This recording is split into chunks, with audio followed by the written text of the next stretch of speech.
The film begins with a boy named Marcus, who was being arrested by the police, and we see sadness on his face, and his mother and sister are standing nearby, deeply sorrowful at his departure. Here, Marcus's sister starts narrating their story, explaining that their family has been living in a city called Salem in America for many years. The history of this city, Salem, is terrifying and horrifying because, in the 17th century, witch trials were rampant here. Women were accused of being witches and were killed. Many of these women were innocent and ordinary, yet they were tragically labeled as witches and executed. Now, Marcus's sister, whose name was Billy, tells, "I live with my mother and two brothers at home. One is Marcus, whom the police have taken away, and the other was younger brother. Their lazy uncle also lives with them." From here, the story moves to the past, where we see Billy's two brothers. While they were cycling home, the younger brother heard some noises coming from the forest.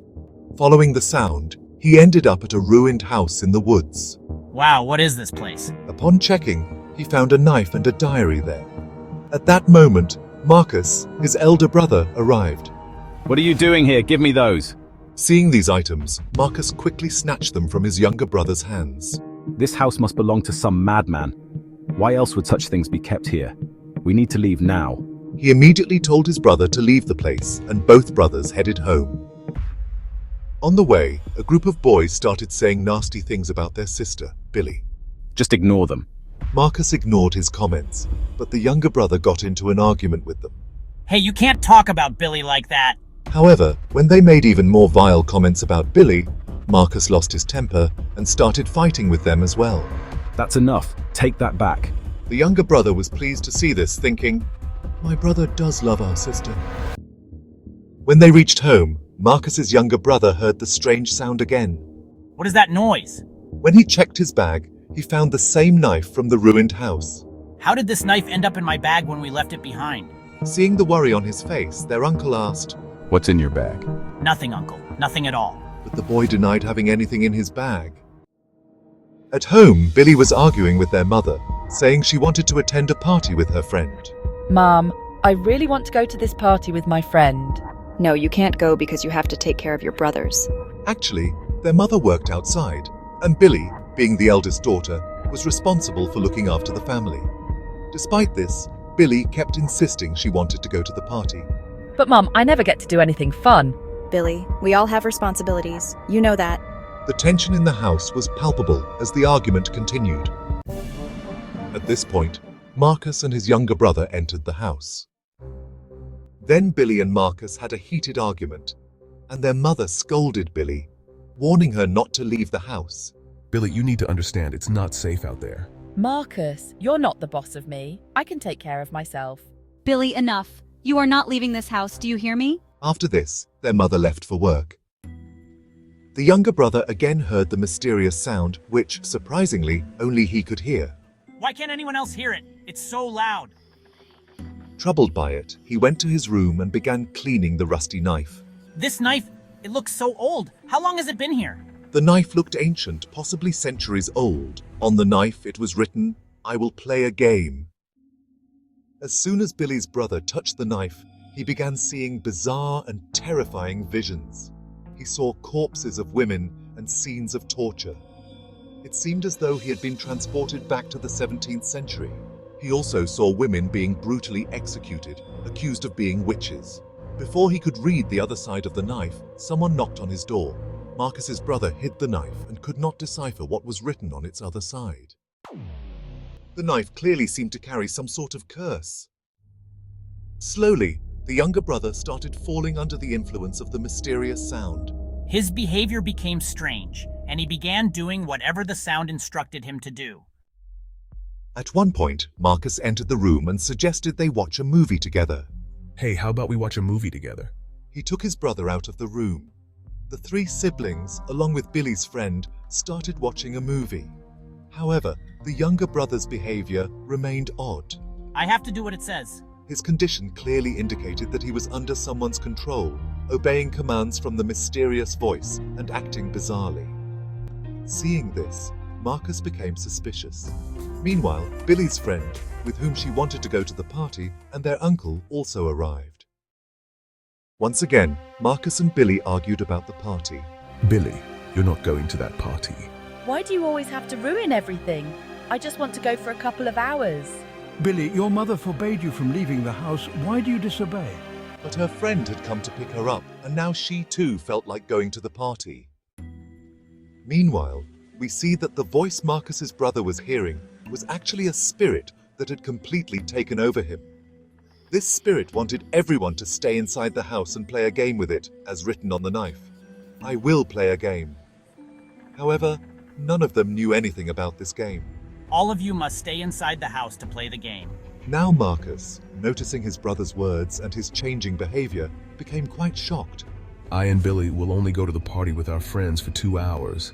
Meanwhile, you can enjoy playing the game with Uncle.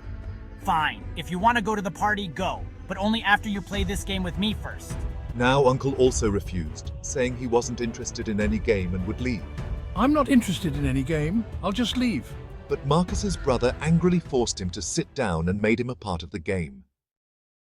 Seeing his anger, everyone sat down and he began explaining the rules of the game. I will play and I will not leave it. Once everyone said this, Marcus's brother took the same knife out of his bag. No, give me that. When Marcus saw the same knife, he immediately snatched it away because he sensed something was wrong. Later, Billy told Marcus, I want to go to the party with my friends, but how can I leave our younger brother in this condition? It's just for a few hours, but I'll keep worrying about him.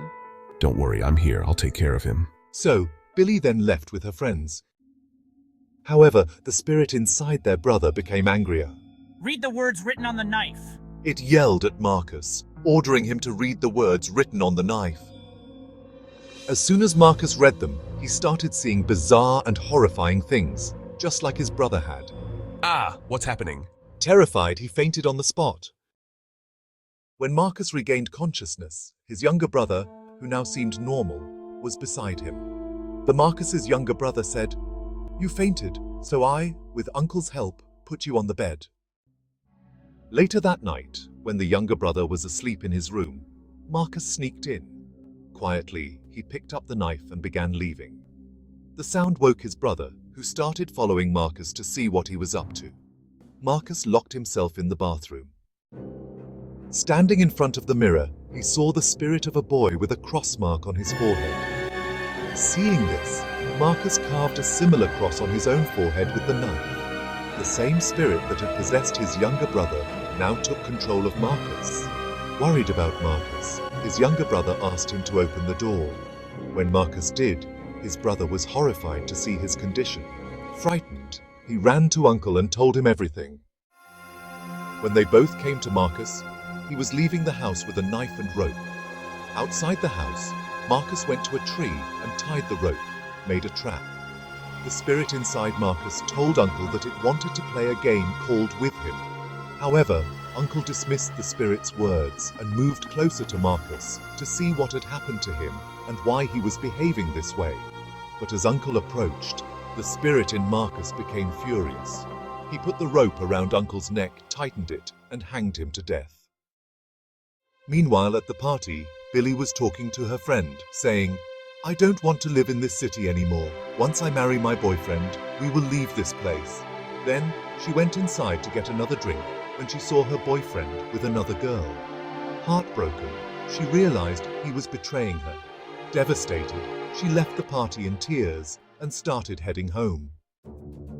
Outside, Marcus approached Billy's friend, who was alone. A little while later, other people arrived at the scene and were horrified to see Marcus in his current state. Now Marcus grabbed one of Billy's friends, holding a knife to her throat, and demanded that everyone play a game with him. Reluctantly, everyone agreed to play, which turned out to be a twisted version of hide and seek. As Billy was heading home, she encountered her younger brother on the way. He told her that Marcus had been possessed by a spirit and had killed Uncle by hanging him. However, Billy didn't believe him. Just then, Billy's friend came running frightened and began telling her about Marcus's condition. Hearing this, Billy realized her younger brother was telling the truth. She resolved to save Marcus at any cost. The three of them headed to the ruins and began reading the diary.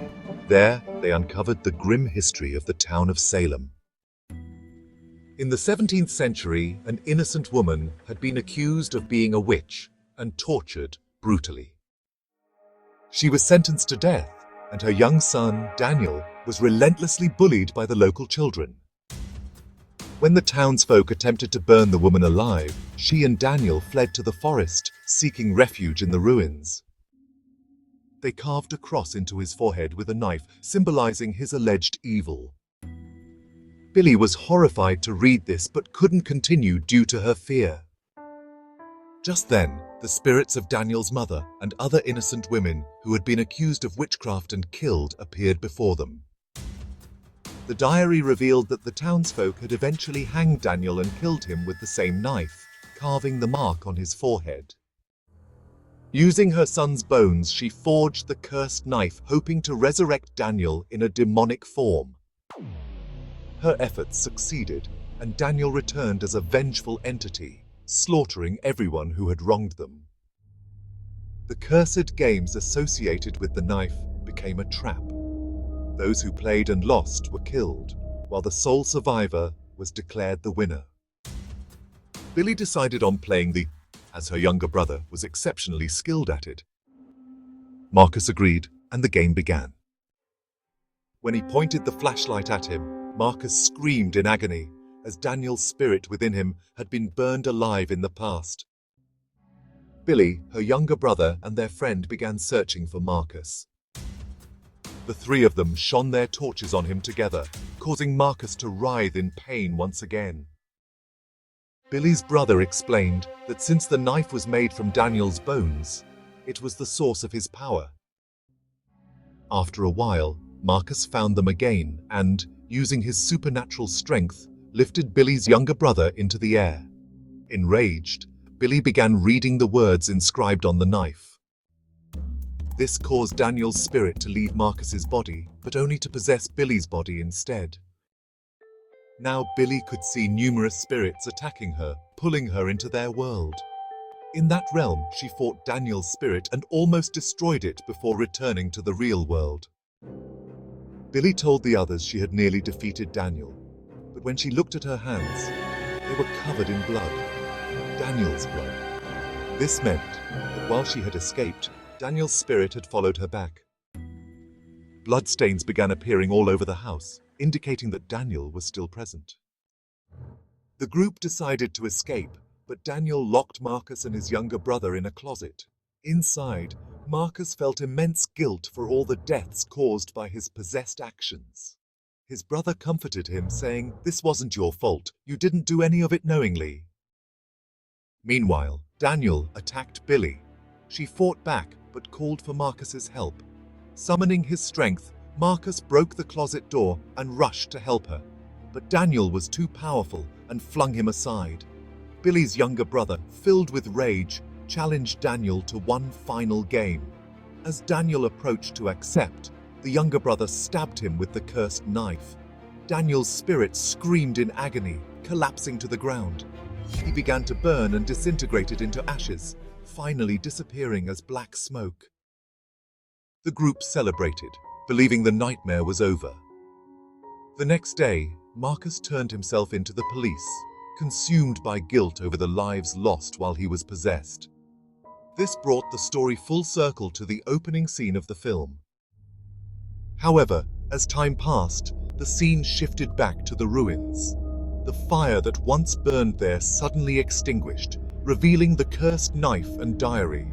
The ominous ending hinted that the deadly curse was far from over. If anyone were to find the knife and diary again, the cycle of death would begin anew. With this chilling conclusion, the story came to an end.